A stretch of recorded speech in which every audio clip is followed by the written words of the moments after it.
Gon' vote. Everybody gon' vote. Everybody gon' vote. Everybody gon' vote. Comrade! Labor right, them a go down, bong. Them a go down, bong. Them a go down. Is that? Margie, him a God picking. No hope their work if you touch Margie. Margie, him a God picking. No hope their work if you touch Margie. We now vote for Labour. Orange we a come out in now. If you love the PNP, who no step out for Marky G. Jamaica just come along with we. People time come, people time come, people time is up.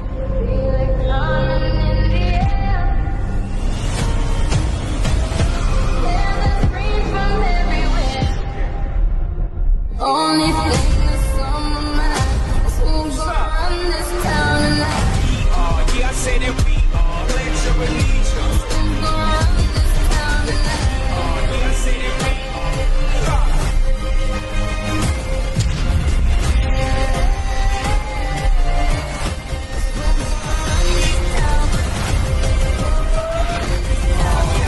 We gonna run this town.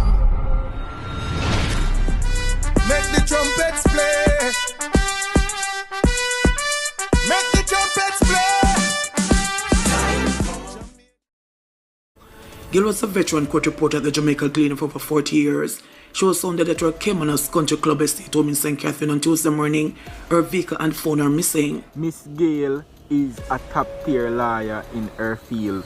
Ms. Gayle worked at the Gleaner newspaper for more than 40 years. She was named Journalist of the Year in the 1990s for her courageous reporting on a Supreme Court case where a rape victim was jailed for speaking too softly.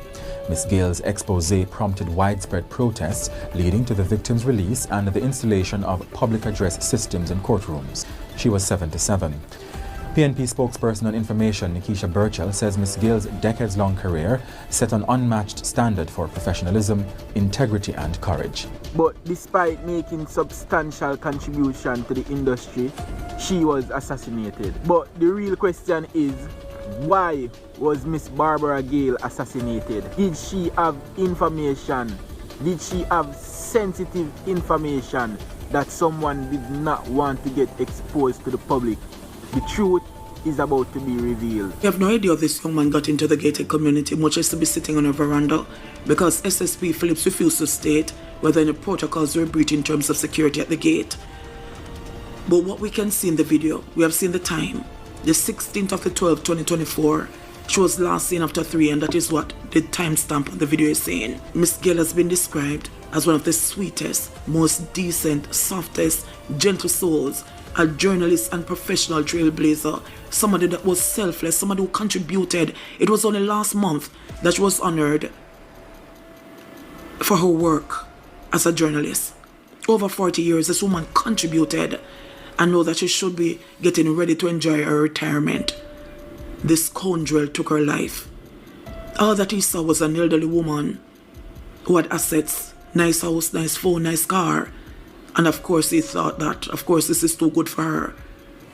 He didn't know the hours that she had to put in to earn this. And I'm saying that somebody knows him. It could be a son, it could be a baby father, it could be a man.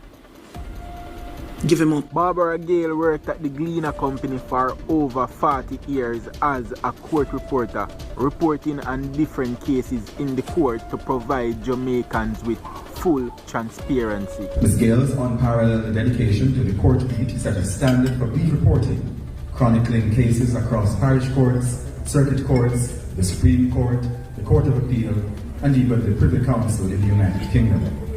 Her meticulous reporting of criminal trials, civil suits, appeals, and landmark decisions reflects a commitment to justice and transparency. Veteran journalist Barbara Gayle was killed at her home in Caymanas Estate, St. Catherine, on Tuesday morning. The police say she was murdered. She was reportedly found with her throat slashed. The police have confirmed that her car was stolen and investigations are ongoing. Gayle, celebrated as Jamaica's foremost court reporter, was honored by the Press Association of Jamaica in November for her extraordinary career, spanning over 4 decades with the Gleaner. Known for her meticulous reporting on landmark cases across all levels of the judiciary, Gayle was a trailblazer whose work upheld justice and the transparency. And if you watched my previous videos, you would have heard me speaking about a post made by the Gleaner Company where Barbara worked for over 40 years on the NIDS case, which was struck down by the court because it violates every Jamaican citizen's rights. I will play the video and scream. Donna Morris Dixon.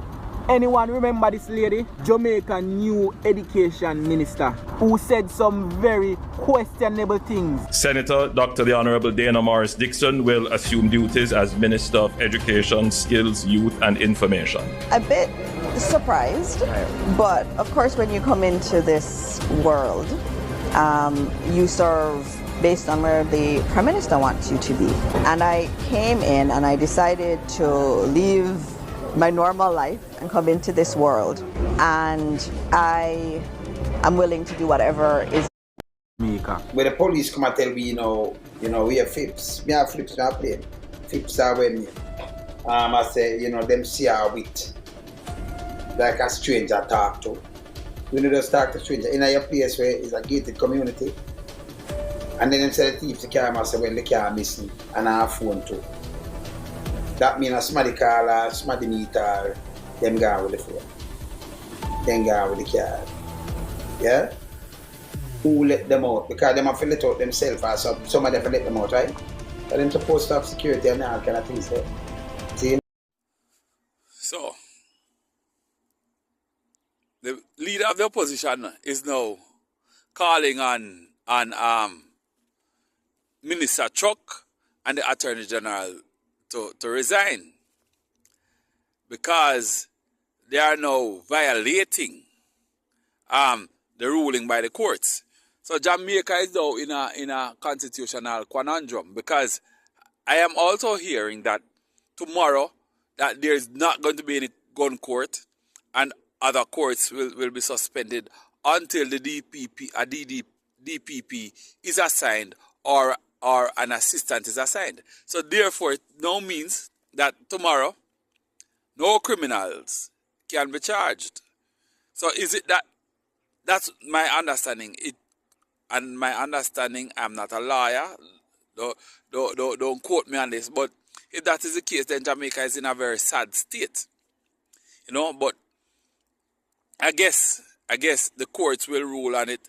You see, because I'm also hearing that they are willing to appeal it, and I'm sure if they are willing to appeal it, I'm sure that the People's National Party will also put up their opposition to that. So I guess we are in a interesting times are ahead. That's all I can say. Interesting times are ahead. I'll ask the Prime Minister a public-private partnership for build one prison. Mr. Prime Minister, how the man with the private man will invest in one prison? How you going to make back him money? If I know prison this is for gain money.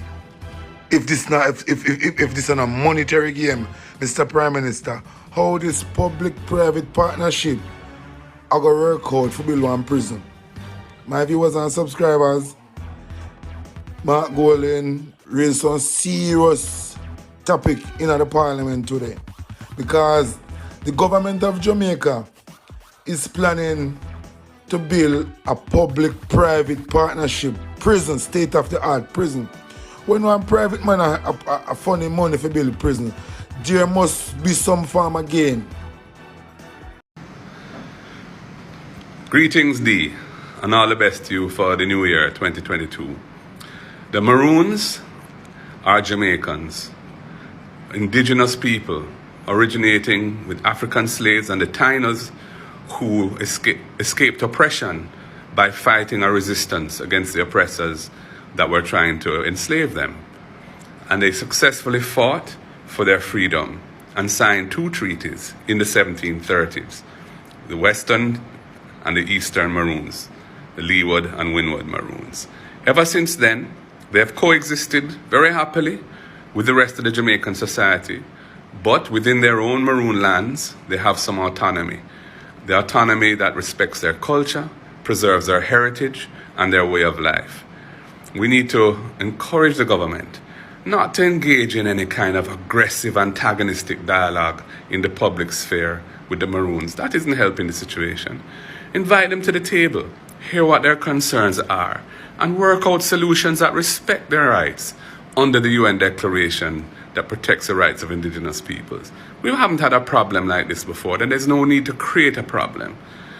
They are concerned about their customs, which must be respected, their heritage, which we always, every year, acknowledge with the celebrations, and their way of life on the lands that they occupy and that were granted to them by the treaty that they signed, having fought for it in the 1730s. So, what are their main issues?